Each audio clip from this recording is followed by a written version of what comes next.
चालू असलेल्या अर्थसंकल्पीय अधिवेशनामध्ये राज्यातील जिल्हा परिषद आणि पंचायत समित्यांमध्ये स्वीकृत सदस्य नेमण्याचा महत्त्वपूर्ण निर्णय हा राज्य शासनाने त्या ठिकाणी घेतला आहे। दोन्ही सभागृहामध्ये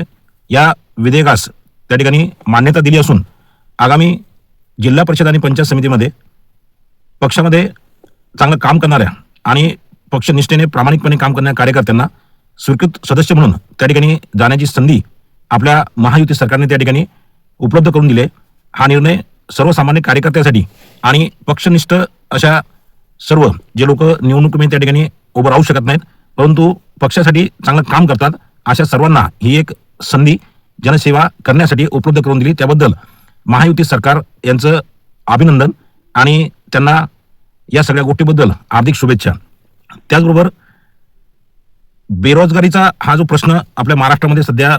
सर्वांना भेडसावत आहे त्यासाठी एसटी महामंडळामध्ये परिवहन मंत्री श्री प्रतापजी सरनाईक यांनी 17,442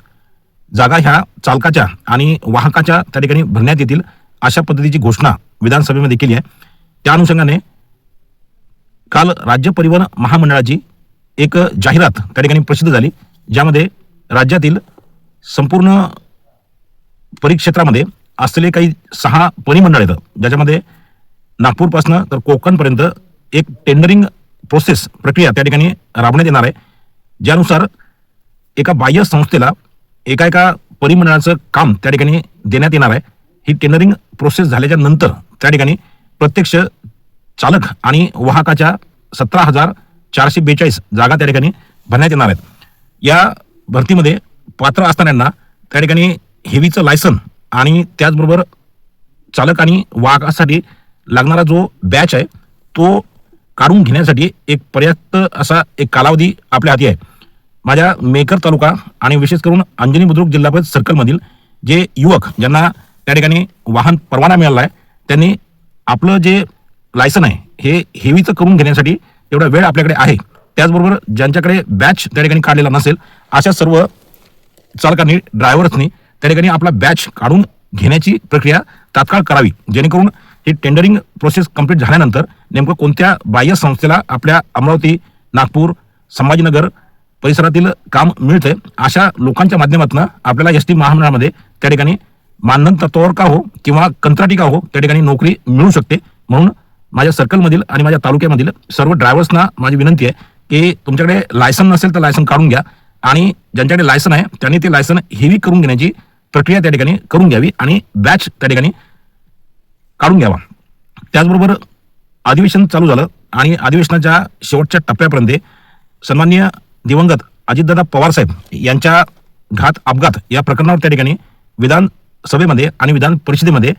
प्रदीर्घ अशी चर्चा होणं आवश्यक होती। राष्ट्रवादी काँग्रेस पार्टी शरद पवार गटाचे आमदार आणि अजितदादा यांचे पुतणे श्री आमदार रोहित पवार यांनी ही मागणी त्या ठिकाणी लावून धरलेली आहे परंतु अद्यापही सभापती असो किंवा विधान भवनामध्ये मुख्यमंत्र्यांमार्फत अशा पद्धतीची जी काही चर्चा आहे ती घडून आणण्यात आलेली नाही। संपूर्ण महाराष्ट्र हा या चर्चेच्या बाजूने आहे की अजितदादा पवार यांच्या घात अपघात विषयी त्या ठिकाणी सविस्तर चर्चा झाली पाहिजे आणि विरोधक असो किंवा सत्ताधारी पार्टीतील काही आमदार यांना जे काही प्रश्न पडलेले आहेत या प्रश्नाला त्या ठिकाणी खुलं मंच त्या ठिकाणी उपलब्ध करून द्यावं। असो उद्या गुढीपाडवा सुट्टी असल्यामुळे सन्माननीय अमोल मिटकरी ज्यांनी अजितदादांच्या मृत्यूचा हा जो विषय हा आपल्या परीने त्या ठिकाणी ताकदीनिशी लावून धरलेला आहे आणि बरेचसे प्रश्न आमदार अमोल मिटकरी साहेब यांच्या माध्यमातून त्या ठिकाणी विचारले जात आहे। उद्या गुढीपाडव्याच्या सुट्टीच्या निमित्तानं अकोला या ठिकाणी मी आणि माझे राष्ट्रवादी काँग्रेस पार्टीचे काही सहकारी आणि काही जाणकार पत्रकार अमोल मिटकरी साहेबांची त्या ठिकाणी आम्ही भेट घेणार आहे। अधिवेशनाच्या शेवटच्या टप्प्यामध्ये त्या ठिकाणी जर अजितदादा पवार यांच्या मृत्यू प्रकरणी घातपात प्रकरणी त्या ठिकाणी जर चर्चा घडून आणल्या गेली नाही किंवा ही चर्चा जर त्या ठिकाणी झाली नाही तर अजितदादांच्या मृत्यूची चौकशी होण्यासाठी म्हणून आम्ही राष्ट्रवादी काँग्रेस पार्टीचे कार्यकर्ते आणि अजितदादावर प्रेम करणारे सर्व लोक ही लढाई त्या ठिकाणी जनतेच्या दरबारात जाऊन त्या ठिकाणी लढणार आहे। रस्त्यावर त्या ठिकाणी आम्ही उतरणार आहे। अजितदादांच्या या सर्व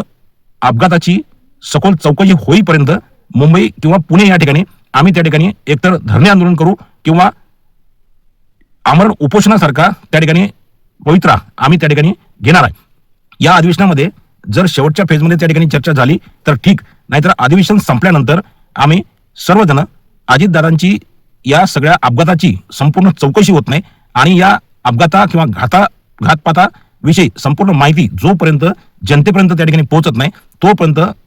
बेमुदत असे धरणे आंदोलन किंवा बेमुदत असं साखळी आमरण उपोषण आम्ही पुणे किंवा मुंबई या ठिकाणी करणार आहोत. त्याविषयी मार्गदर्शन घेण्यासाठी आणि ही माहिती देण्यासाठी राष्ट्रवादी काँग्रेस पार्टीचे आमदार अमोल मिटकरी साहेब यांना भेटण्यासाठी आम्ही त्या ठिकाणी जात आहोत. या अधिवेशनामध्ये काही निर्णय हे जनतेच्या कल्याणासाठी, जनतेच्या भल्यासाठी त्या ठिकाणी सरकारनं घेतले आहेत. निश्चितच ज्या गोष्टी चांगल्या झाल्या त्या गोष्टीबद्दल आम्ही सरकारचं त्या ठिकाणी समर्थन करतो आणि सरकारचे त्या ठिकाणी आभार मानतो. परंतु अजितदादाच्या बाबतीत जी काही चुकीची गोष्ट त्या ठिकाणी होत आहे आणि या सगळ्या गोष्टीमुळे जनतेमध्ये एक चुकीचा संदेश त्या ठिकाणी जातो आहे की सरकारला ही जी काही चर्चा आहे ही नको आहे किंवा मग या चर्चेतनं उद्भवणाऱ्या प्रश्नांना उत्तर देण्यासाठी त्या ठिकाणी गृहमंत्री म्हणून राज्याचे मुख्यमंत्री देवेंद्र फडणवीस त्या ठिकाणी कुठेतरी एक काढता पाय किंवा मग कुठेतरी या सगळ्या चर्चेपासून ते स्वतःला वाचत आहेत, सरकारला वाचवत आहेत असा संदेश लोकांपर्यंत पोहोचत आहे आणि दादांना मानणाऱ्या सर्वसामान्य कार्यकर्त्यांमध्ये एक प्रकारचा उद्रेक त्या ठिकाणी निर्माण होत आहे. पुनश्च एकदा माझी या माध्यमातून सरकारला विनंती आहे की किमान एवढ्या मोठ्या नेत्याचा जो घातपात किंवा अपघात त्या ठिकाणी झाला त्याच्यावर अधिवेशनाच्या शेवटच्या टप्प्यामध्ये चर्चा व्हायला हवी आणि अशी चर्चा जर समजा या ठिकाणी झाली नाही तर आम्ही अजितदादांसाठी रस्त्यावर उतरून त्यांच्या न्याय हक्कासाठी आणि त्यांना न्याय मिळवून देण्यासाठी तीव्र असं आंदोलन आणि तीव्र असं संघर्ष त्या ठिकाणी करणार आहे. तुर्तास धन्यवाद. जय महाराष्ट्र, जय राष्ट्रवादी.